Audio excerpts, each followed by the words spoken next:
Rated M for mature.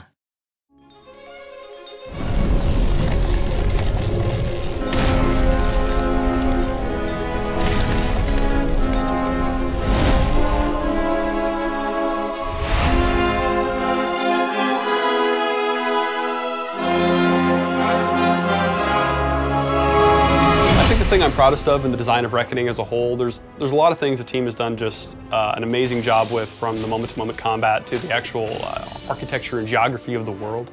But I'm a real sucker for the Destiny system. The Destiny system came from a rejection of a very common convention in RPGs.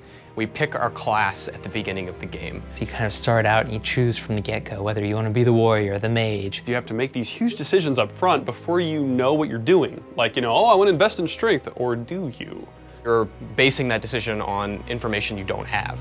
You're not sure how a rogue is going to play. Even if you're a seasoned RPG veteran, you're not sure how this class is going to play through the long play of the game. And so we wanted to sort of revisit that. Something we'd seen in some Eastern RPGs were the idea of a job system or a title system where you get a title for having done certain things in the game. I've always been a huge fan of title systems. I like giving my character a title, and it's usually pretty meaningless. Sometimes it comes with a couple stats. We thought that was cool, but most of the examples that we looked at, they didn't do anything. It was purely just a title. That was the original inspiration, and then it kind of became more and more and more to the point that it kind of replaced the class system. Amalur, up until you are reborn in that pile of bodies, has been a deterministic world. It's been a world governed by fate. And you as a player break this whole thing down. And everywhere you go, everybody you interact with, they're all influenced by this suddenly not being deterministic anymore. These are strange times. Magic weaves itself in new patterns and change. You pick abilities from 3 different ability trees: might, finesse, and sorcery. And based on the distribution of your abilities in those trees, we unlock for you new destinies that you can apply to yourself. And those destinies are effectively a class. They come with buffs, they come with special abilities. You kind of start out your blank slate. As you advance, you make decisions that are going to kind of cast you toward a mage, or cast you toward a rogue, or even a hybrid. There are 40 different destinies, starting with the Fateless one, and then of the ones you get after the Fateless one, they're divided up into 7 different types. And those basically come down to, if I focus on one of the ability trees, like Might, I'm saying, okay, put every single point in that, I want to be a fighter. I want to be the best fighter I can be. Well, early in the game, you unlock a destiny called Brawler that gives you some basic benefits to that style of play. If you keep on dumping points into Might and nothing else, then by the end of the game, you've unlocked higher and higher tiers of that sort of pure Might play style. Each of those is in and of itself a different destiny, but they're different ranks of the same style or type of destiny. However, if I start throwing points at other trees, like if I mix Might and Sorcery, I'm going to unlock hybrid destiny. So I'll get like a Might Sorcery Battle Mage, for instance. And those have different ranks. And different ranks sometimes just increase statistically, but every couple of ranks, generally speaking, they do something new. I think one of the best examples of that is Blink, right? If you mix any, if you have any destiny that has Mage in it, any sorcery destiny, you get Blink, which is a replacement for your standard roll.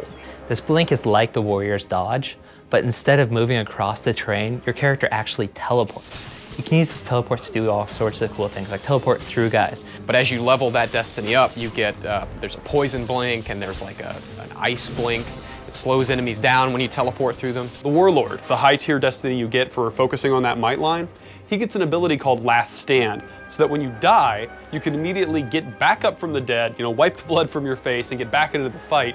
And as long as you kill the enemy that took you down within a certain window of time, you get your full life back and can keep on trucking. In Reckoning, you have the Jack of all trades destiny. And this destiny you get for evenly distributing your points in all the trees. Now, you don't get the top tier abilities in those trees, but you unlock all of the weapon masteries. And so if you're the player that really likes to play with all of the different weapons and switch them out all the time, this is the destiny for you. It also dramatically reduces your equip requirements. So if you're the guy that likes to run to the very end of the map as far as you can and get some loot, you can equip that loot, whereas if you didn't have that destiny, you couldn't. When it comes to favorite destiny, I'm torn. With the Might/Sorcery destinies, that entire type of destinies, as a whole, those are my favorites, but if I was going to pick just one destiny, it would actually be the top tier Sorcery Finesse hybrid called Shadowcaster. It just gets a really sweet set of abilities. The Shadowcaster destiny actually has a bonus on it that allows you to steal mana when you crit. It combines what the rogue does, which is crit a lot, with what a mage does, which is cast spells and be something of a glass cannon. So there are a lot of things like that in the Destiny system that kind of change your moment to moment instead of just bumping your stats. Twists of Fate are something of addendum to the Destiny system. They are the modifiers that result from making decisions in the world. We wanted a way to let the player know that he or she is changing the world in a permanent way through their actions. There are rewards you get for completing quests or doing different things in the game. You make a irrevocable decision that's changing the future in some way, something that normal people couldn't have done, that only you can because you're the Fateless One. We give you a card, which is presented a lot like a Destiny card, called the Twist of Fate. And those things tell you, you've changed the history of the world in such and such a way, and because of that, you get a permanent boost to your stats that's appropriate to whatever that decision was. Oftentimes they come in a couple flavors, and so it's a way that we reward the player differently for the choices that they made. I choose to help these people or I don't choose to help these people. I made this faction's future change this way or that way, not both.